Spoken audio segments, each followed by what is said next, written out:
নমস্কার বন্ধুরা, প্রতিদিনের মতন আজকেও আমি একটি বিষয় নিয়ে আপনাদের সামনে হাজির হয়েছি আপনাদের সঙ্গে শেয়ার করব বলে। আজকের বিষয়টি হচ্ছে বিজ্ঞানের অপব্যবহার, অপপ্রয়োগ। বিজ্ঞান আমাদের ব্যাপক উন্নতির জীবন দিয়েছে। আজ বর্তমান যুগকে বিজ্ঞানের যুগ বলা যায়। আমরা পদে পদে বিজ্ঞানের সুফল ভোগ করছি সর্বত্র। বিজ্ঞান মানুষকে আদিম গুহা থেকে বের করে সভ্যতার আলোয় এনেছে। বর্তমানে বিজ্ঞান ছাড়া এক পা অগ্রসর হবার ক্ষমতা নেই। বিজ্ঞান আমাদের সুখময় জীবন দিয়েছে। শয়নে, স্বপনে, কর্মে সর্বত্র বিজ্ঞানের আজ জয় জয়কার। বিজ্ঞানের উন্নতি আমরা দেখতে পেয়েছি কৃষিতে, শিল্পে, চিকিৎসা ক্ষেত্রে, শিল্পকলায়, নানান জায়গায় আমরা দেখেছি বিজ্ঞান এক বিপ্লব এনেছে। আমাদের জীবনকে গতিবেগ করে তুলেছে, দূরকে করেছে নিকট, আরও কত কিছু। তাই বিজ্ঞানের ব্যবহার আমরা সর্বত্রই করি এবং বিজ্ঞানের কল্যাণ আমরা অস্বীকার করতে পারবো না। কিন্তু বিজ্ঞানের অপপ্রয়োগ হচ্ছে, সেটিও আমাদেরকে দেখতে হবে। এই বিজ্ঞান যখন ভাড়াটে জল্লাদের পোশাক পরে, রাজনীতির বাদশারা পয়সা দিয়ে যখন ইজ্জত কিনে নেয়, তখন তার রূপ হয় ভয়ঙ্কর।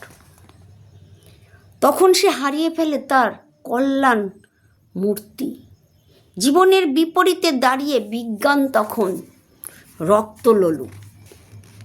সভ্যতার উষালগ্নে মানুষ ছিল প্রকৃতির দাস। কিন্তু সভ্যতার বয়স যত বেড়েছে, মানুষের বুদ্ধির জট তত খুলেছে। তারা বিজ্ঞানকে নিত্য নবরূপে আবিষ্কার করে এভাবে তারা চালকের আসনে বসিয়েছে। কথায় আছে, লোভে পাপ, পাপে মৃত্যু। এই লোভ রিপু মানুষকে বিপথে পরিচালিত করেছে।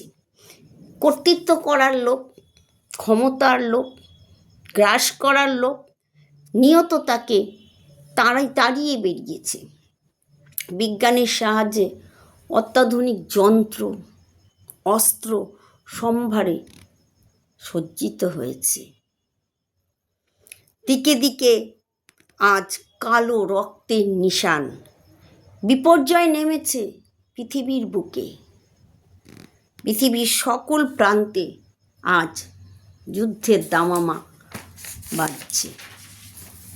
ইন্ধন পেলেই শুরু হবে মানুষ মারার যজ্ঞ। সেটি কত ভয়ঙ্কর রূপ হবে তা আমাদেরকে ভাবায়। বিজ্ঞানের অপব্যবহার ঘটিয়ে অসাধু ব্যবসায়ীর দল ধ্বংসের ডিনামাইট তৈরি করে রেখেছে। শুধু সলতেতে আগুন দিতে বাকি। বিজ্ঞানের উন্নতির সুযোগ নিয়ে দেশ ধ্বংসের খেলায় মেতেছে।